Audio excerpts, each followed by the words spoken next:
Hello guys, स्वागत है आपका माय ड्रेसअप डार्लिंग सीजन 2 के एक और एक्सप्लेनेशन वीडियो में। लास्ट एपिसोड में गोजो ने मरीन के घर पे रात बिताई थी और मरीन को मिसअंडरस्टैंडिंग हो गई थी। उसे लगा था उनके बीच वो सब कुछ होगा जो एक कपल के बीच में होता है, पर ऐसा कुछ भी नहीं हुआ था। अब मरीन सैड सा फेस लिए स्कूल जाती है और नोवा से गोजो वाले सिनेरियो के बारे में उसका नाम लिए बिना पूछती है कि अगर उसका फ्रेंड उसे कन्फेस करे तो वो क्या करेगी। एग्जाम्पल के लिए वो कैंसे का नाम ले लेती है। नोवा कहती है मैं तो डायरेक्ट मना कर दूंगी क्योंकि हम फ्रेंड्स हैं। मरीन मन में कहती है मुझे लगा ही था। अगले सीन में वो गोजो के घर जाती है। गोजो कहता है क्या तुम अभी घर वापस जा सकती हो। वो बताता है उसने फ्राइड मैकेरेल बनाया है क्योंकि उसे याद था मरीन को फ्राइड खाना खाने का मन कर रहा था। उसे लग रहा था डाइटिंग में फिश खाने से कोई प्रॉब्लम नहीं होगी अगर वो सॉस के साथ नहीं खाए तो, पर फिर उसे लगा फ्राइड खाना अवॉइड ही करना चाहिए क्योंकि वो आज तक कभी डाइट पे नहीं रहा था तो उसे समझ नहीं आ रहा था और वो टेक्स्ट करके पूछने वाला था, पर उससे पहले ही मरीन उसके घर आ गई थी। और जब तक गोजो बता रहा था मरीन नोटिस करती है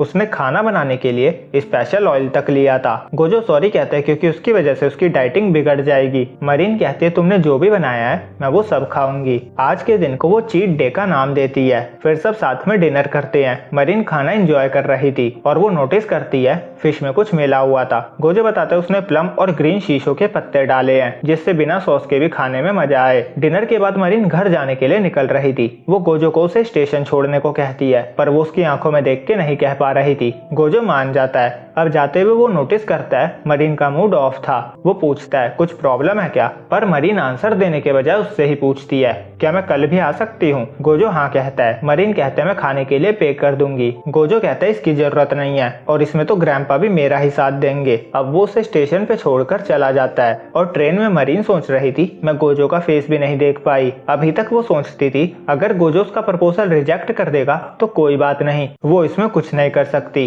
पर अब ये सोच कर ही उसे डर लगने लगा था। उसकी आंखों में आंसू आ गए थे। वो मेंटली डेड हो चुकी थी। इस वीक उसे कॉस्प्ले भी करना था। वो डिसाइड करती है कॉस्प्ले खत्म होने के बाद वो गोजो से कन्फेस करेगी। अब अगले दिन अकीरा गोजो के घर आती है जिससे वो मिलकर कॉफिन कॉस्प्ले के लिए प्रॉप्स बना सके। वो पूछती है तुम्हारी फैमिली हीना डॉल्स बनाती है। गोजो हाँ कहता है और वो उसे पेंट ब्रश और हीना डॉल्स कैसे बनाए जाते हैं उस बारे में बताता है। अकीरा समझती है कि हीना डॉल्स का फेस ड्रॉ करना सीखने में सालों की मेहनत लगती है। वो उसके डेडिकेशन और हार्ड वर्क की तारीफ करती है। फिर वो प्रॉप बनाना स्टार्ट करते हैं। आज वो आई बॉल, केक और मीट के स्लाइसेस बनाने वाले थे जिसके लिए अकीरा ऑलरेडी स्टोर से सामान ला चुकी थी। वो पिंग पोंग बॉल और कॉन्टेक्ट लेंस से आई बॉल बनाते हैं और ब्लड शो करने के लिए गोजो रेड मार्कर का यूज करता है। फिर वो केक बनाते हैं जिसे बनाने के लिए वो पेपर बॉक्स और ग्लू का यूज करते हैं और अकीरा दूसरे प्रॉप्स बनाने के लिए उसे टिप्स देती है और गोजो एक्साइटेड होकर कहता है वो और भी प्रॉप्स बनाना चाहता है। अकीरा कहती है तुम इंटरेस्टेड हो तो तुम जितना बनाओ उतना अच्छा है। गोजो पूछता है तुम कितने टाइम से प्रॉप्स बना रही हो। अकीरा बताती है ज्यादा टाइम नहीं हुआ है, जब वो जूनियर कॉलेज में आई और मियाको और सुजुका से मिली तब से वो बना रही है। वो बताती है उन्हें ग्रुप कॉस्प्ले के लिए लोगों की जरूरत थी तो उन्होंने मुझे इन्वाइट किया था, यही उसका फर्स्ट टाइम था। गोजो कहता है तुम्हारे पास कोई फोटो है। अकीरा कहते उस टाइम की तो नहीं है पर इस ईयर के स्टार्टिंग की है। वो उसे एक फोटो दिखाती है। गोजो सरप्राइज हो जाता है क्योंकि वो जिस लूना को देखते थे वो अकीरा ही थी। उसने उसका कॉस्प्ले किया हुआ था। वो बताती है मियाको की चेस्ट असली है पर उसने लूना की चेस्ट मैच करने के लिए आर्टिफिशियल बूब्स लगाए थे। वो कहती है मुझे लगा था ये बस वन टाइम होगा, पर उसके बाद सुजुका और मियाको से इनवाइट करते गए और अकीरा को पता ही नहीं चला वो कब प्रॉप्स बनाना सीख गई। वो कहती है कितना फनी है ना, मुझे तो कॉस्प्ले में इंटरेस्ट भी नहीं है। गोजो कहता है तो फिर तुम उसका इनविटेशन एक्सेप्ट क्यों करती रही। अकीरा बताती है जब वो छोटी थी तो उसे मांगा और एनीमे पसंद थे पर उसकी मॉम को ये पसंद नहीं था। उसकी मॉम ने उसकी सारी मांगा फेंक दी थी और उसके डैड ने कुछ भी नहीं बोला था। वो इस मामले से दूर रहे और तब से अकीरा शो करने लगी कि अब उसका इसमें कोई इंटरेस्ट नहीं है। उसकी मॉम को लगा वो मैच्योर हो गई है और उन्हें सुकून मिला। अकीरा ने स्कूल में भी अपने इंटरेस्ट के बारे में बात करने की कोशिश करी पर किसी को भी एनीमे रिलेटेड चीजों में कोई इंटरेस्ट नहीं था। उसके लिए हर दिन पेनफुल था, इसीलिए उसने घर से बहुत दूर के कॉलेज में एडमिशन लिया और एक दिन उसकी नजर ब्लेस टॉय पे गई तो वो उसे खरीदने चली गई और सुजुका और मियाको ने उसे देख लिया। वो समझ गई अकीरा भी ब्लेस की फैन है। इससे पहले कि अकीरा मना कर पाती कि उसे एनीमे में कोई इंटरेस्ट नहीं है उससे पहले ही दोनों बातें करने लगी कि वो भी ब्लेज की फैंस है और मियाको ब्लैक लोबेलिया का कॉस्प्ले करना चाहती है और इस तरह वो दोस्त बन गए। जब वो उनके साथ टाइम बिताने लगी उसे फील हुआ वो जैसी है वैसी ठीक है, उसे अब दिखावा करने की जरूरत नहीं है और इसीलिए जब उन दोनों ने उसे कॉस्प्ले के लिए इनवाइट किया तो वो हेल्प करके उनकी विश पूरी करना चाहती थी। गोजो कहता है मैं समझ सकता हूँ, मैं भी मरीन के सपने पूरे करने के लिए वो जो भी मुझसे कहती है वो सब करने को तैयार हूँ। तभी वहाँ मियोरी उनके लिए कुछ खाने का लेकर आती है। वो आई बॉल देखकर चिल्लाने लगती है। गोजो कहता है डरो मत, वो बस एक पिंग पोंग बॉल है। दूसरी तरफ मियाको, सुजुका और साजुना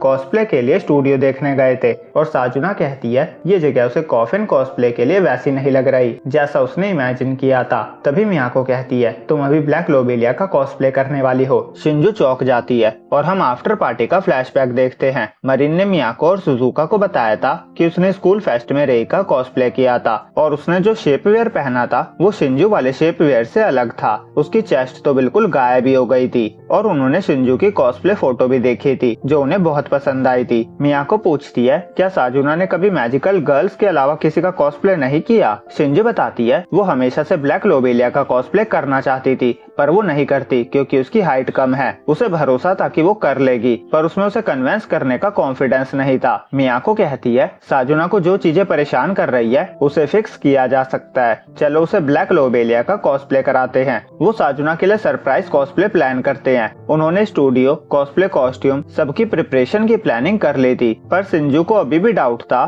कि इतनी प्रिपरेशन के बाद भी शायद साजुना नहीं मानेगी और इसीलिए सुजुका ने सजेस्ट किया कि वो उसे कॉफिन कॉस्प्ले के स्टूडियो चेक करने के बहाने से बुलाएगी और कॉस्ट्यूम के साथ सरप्राइज कर देगी। वो थोड़ी और प्लानिंग करते हैं और एंड में डिसाइड होता है कि मरीन और शिंजू भी ब्लेज मूवी के कैरेक्टर्स का कॉस्प्ले करेगी। अब सीन प्रेजेंट में आता है। साजुना कहती है मैंने कभी सरप्राइज के लिए नहीं कहा था और सबको सरप्राइज पसंद नहीं आते। वो कहती है उसे ब्लेज और ब्लैक लोबेलिया पसंद है इसीलिए उसने उन पे गिव अप किया है और इस बार भी तुम मुझे इस कॉस्प्ले से बाहर ही समझो। वो जा रही थी। मियाको चिल्लाती हुई मुझे शिंजू ने बताया था तुम अपनी हाइट की वजह से ब्लैक लोबेलिया का कॉस्प्ले नहीं करना चाहती हो पर सिर्फ यही रीजन नहीं है, तुम्हारी फिगर और बेबी फेस भी इसका रीजन है। वो कहती है मैं इन सबको फिक्स कर सकती हूँ। सुजुका भी उसे इनकरेज करती है कि अगर उसे पसंद है तो उसे ट्राई करना चाहिए, नहीं तो बाद में उसे रिग्रेट फील होगा। साजुना कहती है तुम्हें मेरे दूसरे रीजन के बारे में कैसे पता चला। मियाको कहते मुझे लगा तुम मेरी तरह ही हो। साजुना कॉस्प्ले के लिए मान जाती है पर अगर उसे सही नहीं लगा तो वो चली जाएगी। अब मियाको उसकी चेस्ट को फुल्लर और क्लीवेज लुक देने के लिए सिलिकॉन ब्रा देती है, फिर उसका मेकअप करती है और बताती है कॉस्प्लेयर्स के पास वैसी सेम बॉडी कभी नहीं होती जिस कैरेक्टर का वो कॉस्प्ले करना चाहते हैं। वो बताती है जब उसने कॉस्प्ले करना स्टार्ट किया था तो वो भी बहुत डिप्रेस थी क्योंकि वो हाइट की वजह से अपने फेवरेट कैरेक्टर का कॉस्प्ले नहीं कर सकती थी, पर जैसे जैसे टाइम बीतता गया वो उन कमियों को फिक्स करने के बारे में सीखती गई और फाइनली एक डिकेड के बाद उसने ट्रिक ढूंढ ली और अपने फेवरेट कैरेक्टर का परफेक्ट कॉस्प्ले करने में कामयाब हो गई और आज वो अपनी इन्हीं ट्रिक्स का यूज करके साजुना को ब्लैक लोबेलिया बनाने वाली है। अब कुछ टाइम बाद मरीन और शिंजू वहाँ आती है और साजुना को ब्लैक लोबेलिया के कॉस्प्ले में देखकर चौंक जाती है। साजुना सोच रही थी मुझे पता ही था मैं अच्छी नहीं लगूंगी। तभी शिंजू कहती है तुम बहुत अच्छी लग रही हो, मैं तो हमेशा से कहती थी तुम पे सब कुछ अच्छा लगता है। और मरीन की आंखों में तो आंसू आ गए थे। वो कहती है ये ड्रेस इतनी परफेक्ट कैसे हो सकती है, ऐसा लग रहा है जैसे ये इसके लिए ही बनी हो। मियाको बताती है कॉस्ट्यूम बड़ी थी तो उसने स्टेपल करके उसको स्लिम बना दिया है। फिर वो सब फोटोशूट स्टार्ट करते हैं और सुजुका फोटोज खींचने की टिप्स देती है और साजुना को सजेस्ट करती है कि वो फुल बॉडी शूट ना करवाए, क्लोजअप करवाए और अगर उसे फुल बॉडी शूट करवाना भी है तो डाउन एंगल से करवाए। अब कुछ टाइम बाद मरीन और शिंजू भी कॉस्प्ले करके आती है। मरीन बताती है लास्ट टाइम भी शिंजू ने यही कॉस्प्ले किया था पर इस बार वो बिल्कुल अलग लग रही है और रीजन ये है क्योंकि उस बार गोजो ने उसका मेकअप किया था और इस बार मियाको ने। फोटोशूट के बाद वो ताकोयाकी पार्टी स्टार्ट करते हैं और मरीन और शिंजू डाइटिंग के बारे में बातें कर रही थी और मियाको और सुजुका ब्लेज मूवी और कैरेक्टर कॉस्ट्यूम्स के बारे में। तभी साजुना कहती है थैंक्स, तुम सबकी वजह से मैं ब्लैक लोबेलिया का कॉस्प्ले कर पाई। फिर वो कहती है मैं कॉस्प्ले से क्विट करने का प्लान कर रही हूँ और यहीं पे ये एपिसोड एंड होता है। तो वीडियो अच्छी लगी हो तो लाइक और चैनल को सब्सक्राइब करना ना भूले। जल्दी मिलेंगे अगली वीडियो में, जब तक के लिए बाय बाय।